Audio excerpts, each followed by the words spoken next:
विद्याच्या ग्रहावर भगवान विष्णूने एका स्त्रीला विद्येला युद्धाची प्राचीन कला शिकवून अधिवेशनाचा अवमान केला. जसजसे तिने कौशल्यात प्रभुत्व मिळवले तसतसा तिचा आत्मविश्वास आणि ताकद वाढत गेली. पारंपरिक लिंग भूमिकांना आव्हान देण्यासाठी इतरांना प्रेरणा देत विद्या सशक्तीकरणाचे प्रतीक बनली.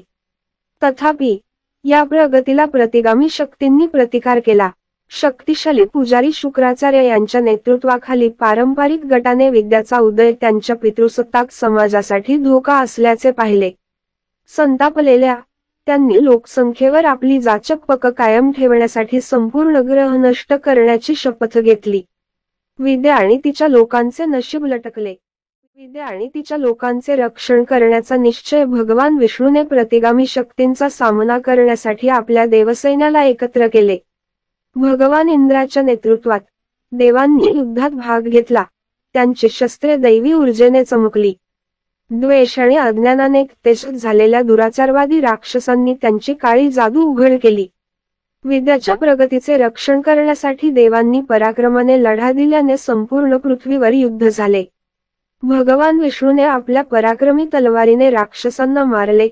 त्यांचा अवतार भगवान श्रीकृष्ण त्याच्याबरोबर लढत होते. देवी दुर्गा यांच्या नेतृत्वाखाली देवी मैदानात सामील झाल्या. त्यांची क्रूरता आणि शक्ती देवांना प्रेरणा देत होती. युद्धाचा कळस होताच देवांनी त्यांचे अंतिम शस्त्र ब्रह्मास्त्र सोडले. वैश्विक ऊर्जेच्या स्फोटाने राक्षसांच्या किल्ल्याचा नाश केला. त्यांच्या काळ्या जादूचा नाश झाला. प्रतिगामी शक्ती गडबडीत पळून गेल्या. त्यांचे दुष्ट मनसुबे पुन्हा एकदा फसले.